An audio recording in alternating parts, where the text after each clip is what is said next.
All right, so here I'm going to show you how to use the quadratic formula to solve any quadratic equation.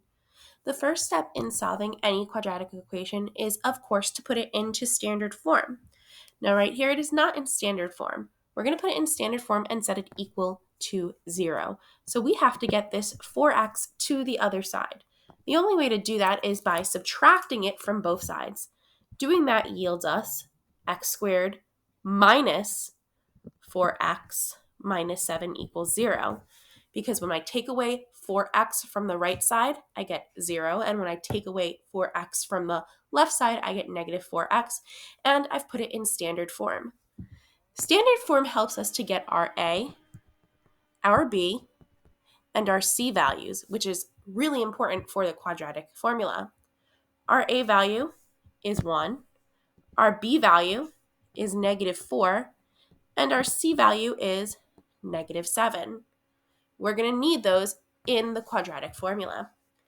If you recall, the quadratic formula is x is equal to negative b plus or minus the square root of b squared minus 4 ac over 2 times a.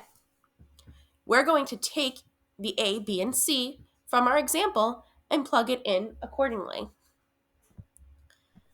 So when we do that, we get x is equal to negative, I'm going to leave the b blank first, plus or minus the square root of, the b squared minus 4 times a times c over 2 times a.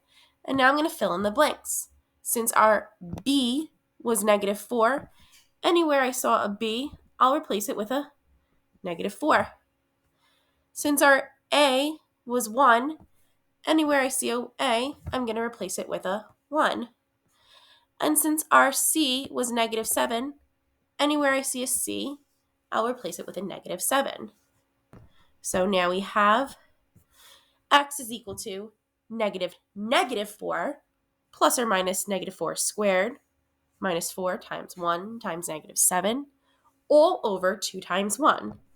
If we clean it up just a little bit, we get x is equal to a positive 4, because negative is positive, plus or minus the square root of negative 4 squared is 16, minus 4 times 1 times negative 7 is a negative 28. But you know what? Instead of saying a negative, I'm going to say plus. So plus 28 all over 2 times 1, which is 2. Cleaning it up just a little bit more, we have x is equal to 4 plus or minus the square root of 44 over 2. So now we have two solutions. We can either have x is equal to 4 plus square root of 44 over 2, or we can have the x is equal to 4 minus the square root of 44 over 2.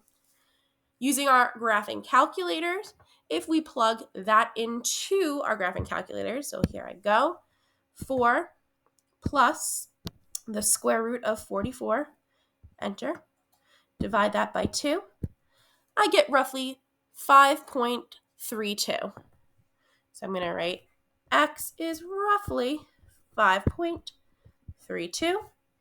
And then the other one, 4 minus the square root of 44, enter, divide that by 2, I get roughly negative 1.32. So that is my other solution, negative 1.32. And there you have it, the two answers to this quadratic equation.